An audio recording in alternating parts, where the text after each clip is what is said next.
I don't know if you know this, but children are born with the basic ability to show care and compassion. And in a family environment, those attributes, those abilities are developed. But there are a couple of forces that are at work to undermine a child's growth in that area. And today we're going to unpack those two. Hi, I'm Vanessa, and I am the doctor who will tell you the truth about motherhood. And I am also the mom friend who will tell it to you in love so that that truth pill goes down a little bit easier. And today we're going to talk about the second in a list of four elements that I shared a couple of videos ago. The four elements that families provide children, that they're really the primary place that a child develops these abilities that shape them into being children who become successful adults. And this time we're talking about capacity, specifically emotional capacity. When I talked about it in the previous video, I explained it as the ability to show care, right? And we're talking about with the people that are in their family, because family is the first community that you're ever a part of. It's the first community that your child is a part of. Your family is their first community. And in your family, they are hopefully learning how to care about people other than themselves. Yes, to care about themselves, but then to also care about the other people in the house. How are they doing? What are they up to? How do they feel? How is their day? Those basic kinds of things. And second to that is to be able to show compassion, to be able to feel for people who are having a tough time, to be able to recognize that and to match their energy in the moment, right? And that's a skill that needs to be learned, both to observe and recognize that somebody else is having a different experience to me, and then to approach them in a way matching their energy, to show that you care, to ask questions about what's going on, that kind of thing. And then in the opposite direction, to be able to also celebrate with the people in their family who have achievements, who have accomplished something that they really worked hard on, or, I was walking outside and I found $20. Oh yeah, that kind of thing. Just to celebrate with people who are celebrating. These are basic skills that unfortunately are not as common as they used to be, and there are a couple of reasons for that. One big reason is the current culture. We are living in a culture that feeds off of fickleness, number one. um, People are one way, and I mean the mob is feeling one way about a thing, and then one small thing will happen, and all of a sudden now we feel the exact opposite way, and all of the energy that we had for this stance, we now have it for this stance, and we feel just as hostile as we did happy about this over here. And you have no idea when it's going to happen. So it's just a very fickle time. And if you're growing up exposed to that because your kids are like mine and they have smartphones, it is coming against being steeped for hours and hours scrolling through that kind of trash, is really fighting against what you would be trying to cultivate in your home, which is a character that is more caring, which is a character that allows for differences of thought, that allows for people to express how they're feeling about something, and others listen and be curious enough to ask more questions if they are confused or if they disagree or whatever the thing is, that there's able to be conversation that's still respectful and that's still kind and that is ultimately caring, because that's the environment that you're cultivating at home. But that's not what, even though they could be sitting in your home in that environment, they're on a phone experiencing other people putting forth very different energy. And so there is that constant tension. And the the answer is to continue what you're doing, is to continue cultivating the environment that you want in your home, as opposed to saying, you know what, I give up, just go in the corner and be on your phone. Because here's the thing, I think a lot of moms, and you may be one of them, I don't know if you default to this idea that those people out there are influencers and I don't really have any influence over my children. That is a lie. You absolutely have great influence over your children. They will not admit that to you. It's part of the child package. Like, they're not going to admit that to you. But subconsciously, even if not a conscious admittance, even if they don't consciously admit that the things that they're observing you do or the things that you say are actually something that they are absorbing, they are. They are. It's replaying in the back of their mind. It's replaying while they sleep. They don't know. But these things are being metabolized by them in a sense, and it will come up at the right time, sometime down the road. But it's in there. And the thing about motherhood and the marathon of motherhood is consistency is key. You consistently show up the best way you can, that you know to. And part of our responsibility as mothers is to keep growing ourselves so that our what we're consistent in is always something that's elevating, and we're always modeling our best selves. We're continuing to try to model our best selves before our children because that's what they're absorbing. And we have a stake in them that the people out there do not. We have a connection to them that people out there do not. And even though our children are glued to these phones and are scrolling incessantly, the things that you are saying and doing, those things are getting through. Just keep doing the best you know to do and pray about the outcomes. But yeah, so the culture is hostile. It's fickle in nature. When everybody wants to be against somebody, they are really against somebody, and you have to weather that storm. And you know, and it's an environment that's very self-centered. It's about everyone scrolling is looking for their personal satisfaction. It's always about us as we're scrolling. We're looking for somebody to entertain us. We want somebody to amuse us. We want somebody to show us something interesting. And so it's a very selfish environment. I don't know why it's called social media. It's really not social, but it can be a very hostile and self-centered environment, which is actually counter to the culture that you are creating in your home, or that I'm suggesting you create in your home, so that there be some place in this big old world that can be quite cold, that the members of your family can come home and know that the people in these four walls are my people, like literally my people.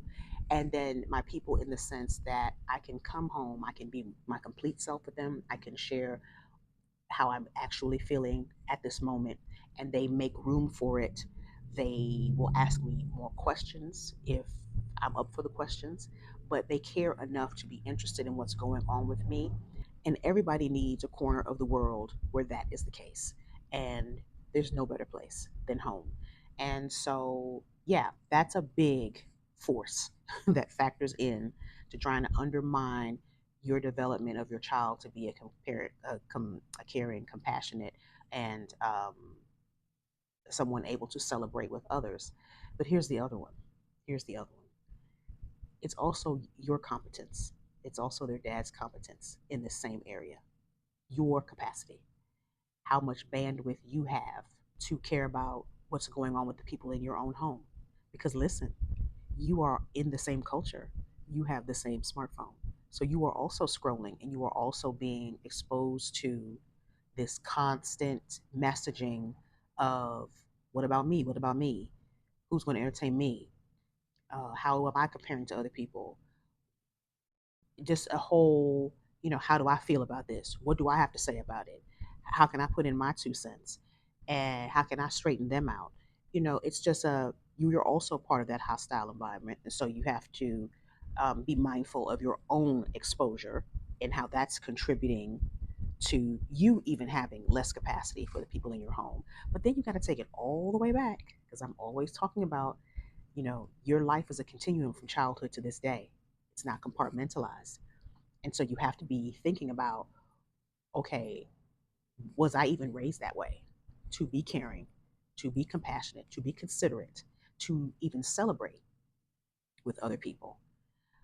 If that wasn't the environment that you grew up in, because those things weren't modeled for you or done with you, I mean, that's the reality that I had to face when I became a mom. I was very aware. By the time I became a mom, I was very aware of what my experience as a child was like and how it was different.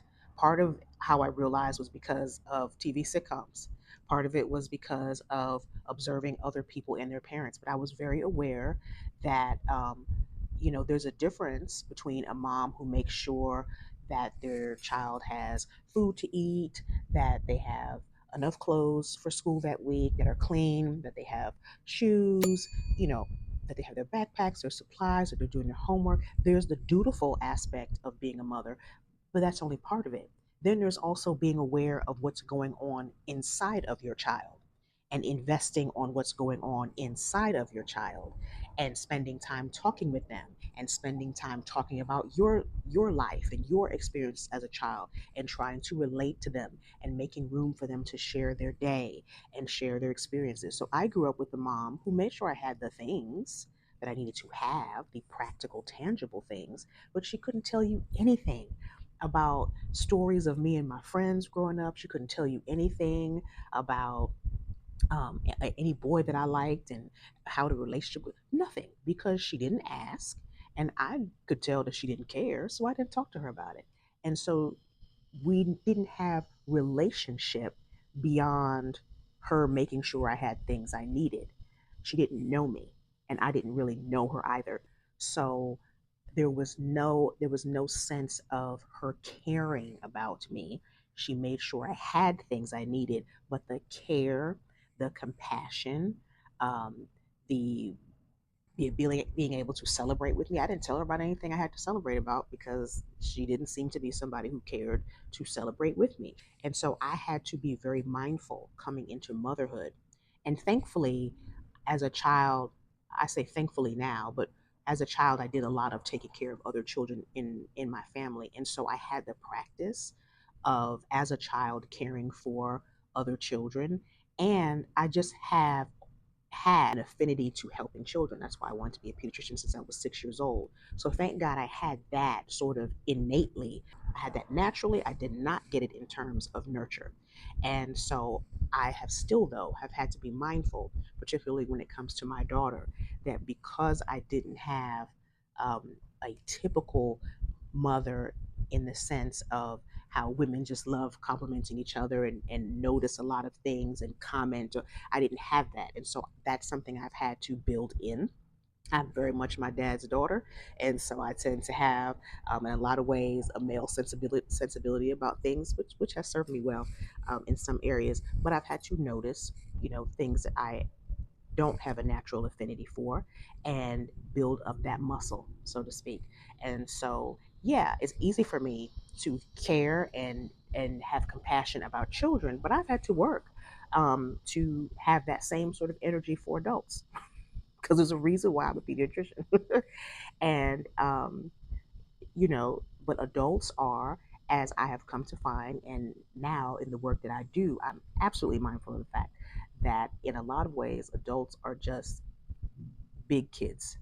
They have that little child does not leave them. You don't just get to a certain age and then, the little me is gone. It's back there. No, that little kid is still in you.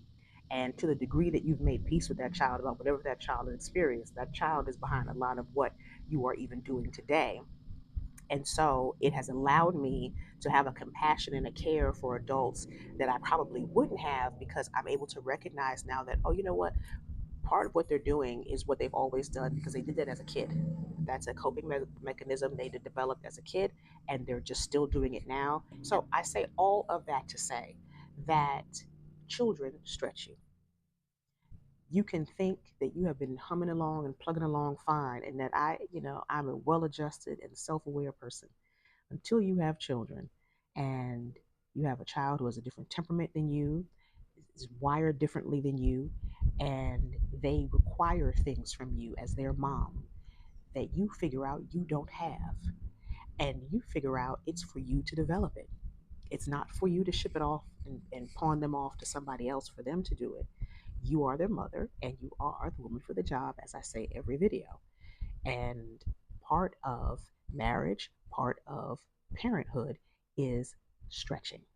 You stretch to accommodate more. You stretched to carry that child. That child grew, and you had to stretch to carry that child. It is no different now. You still have to stretch to carry what this child is giving you, what things they need to share, what things they need to get off their chest, what things they need to express, what things they are going through, what things that are challenging to them. You have to stretch to accommodate them. You may have never had to stretch like that before. and you do now because that's your child. And you are the one who's been given stewardship over them, to care for them, to raise them. And it's part of the responsibility. And it is as comfortable as it was when you were 8 months pregnant, as uncomfortable. I was talking with my daughter yesterday, and she was asking about who moved around the most in the womb. And it's got to be her oldest brother, because that boy would have that elbow or the knee and just absolutely uncomfortable. But I had to withstand that discomfort. I had to accommodate him where he was at that time. He was also uncomfortable. There wasn't a lot of space in there. And so we had to make room for each other's discomfort. And it's what you still do within your family. You make room for whatever each other is going through. And you have enough care and compassion to say, hey, I see you. I see what you're going through. I'm sorry I can't fix it for you, but I love you and I'm here for you if you want to talk. That goes a long way in a world that's very, very cold, in a world that ain't got time to hear all that. They want you to make them laugh. They want you to dance. They want you to do something to entertain them. People need a place where they can come and they can decompress and know that somebody will care as they do. And so you have the privilege and the opportunity in creating a home environment that does just that.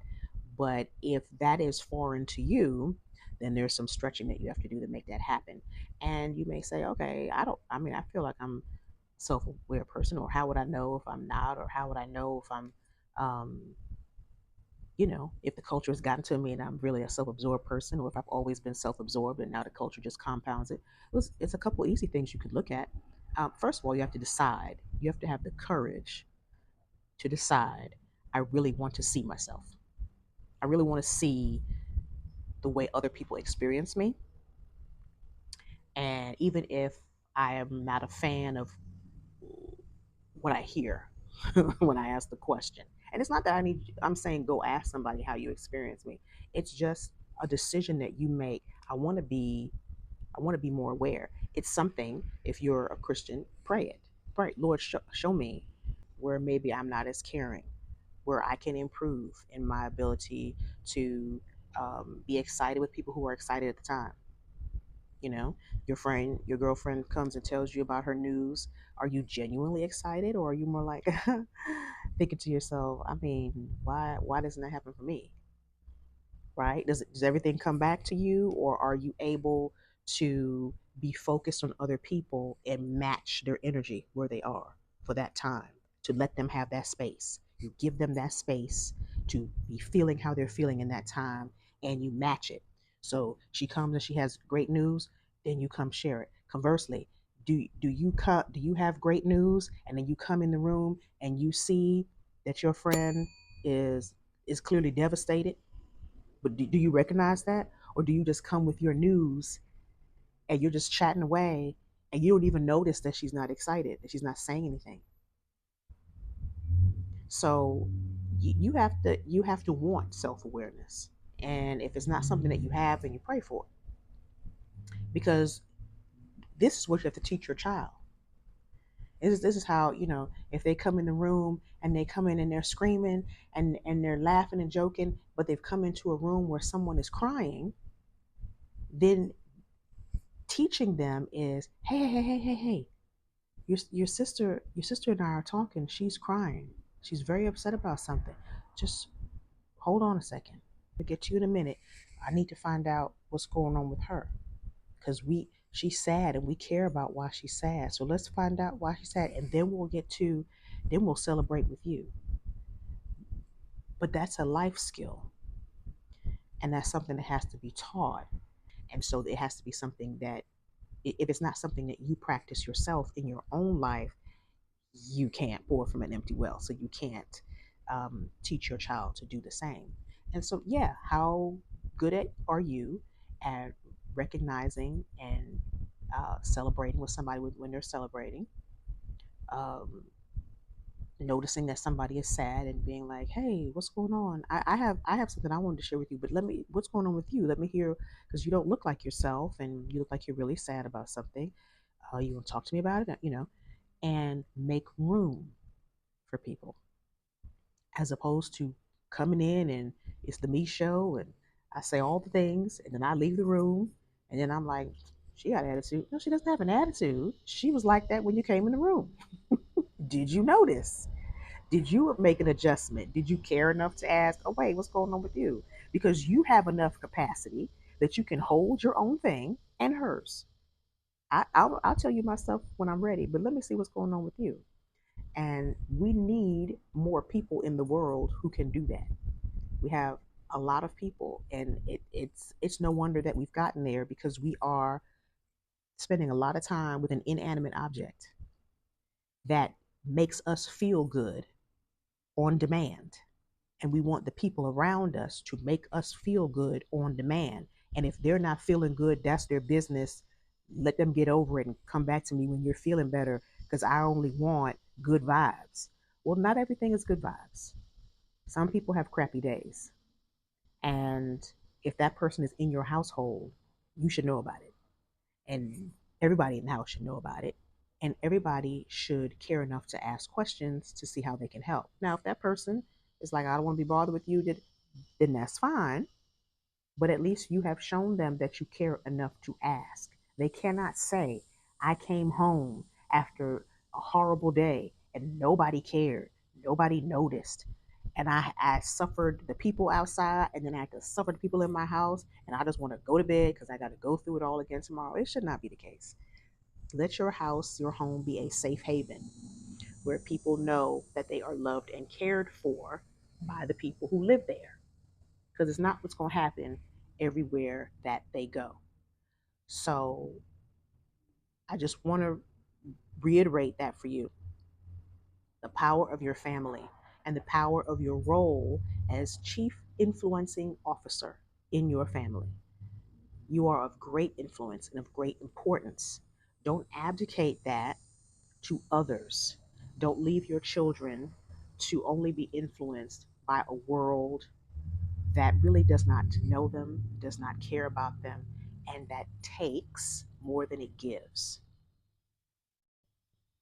The beauty of this environment that you can create is that your children can grow up to be more like tall trees that have great deep roots and can provide people shade on the hottest of days, as opposed to low to the ground, thorny bushes that people want to avoid because if they get too close, they're going to get cut up.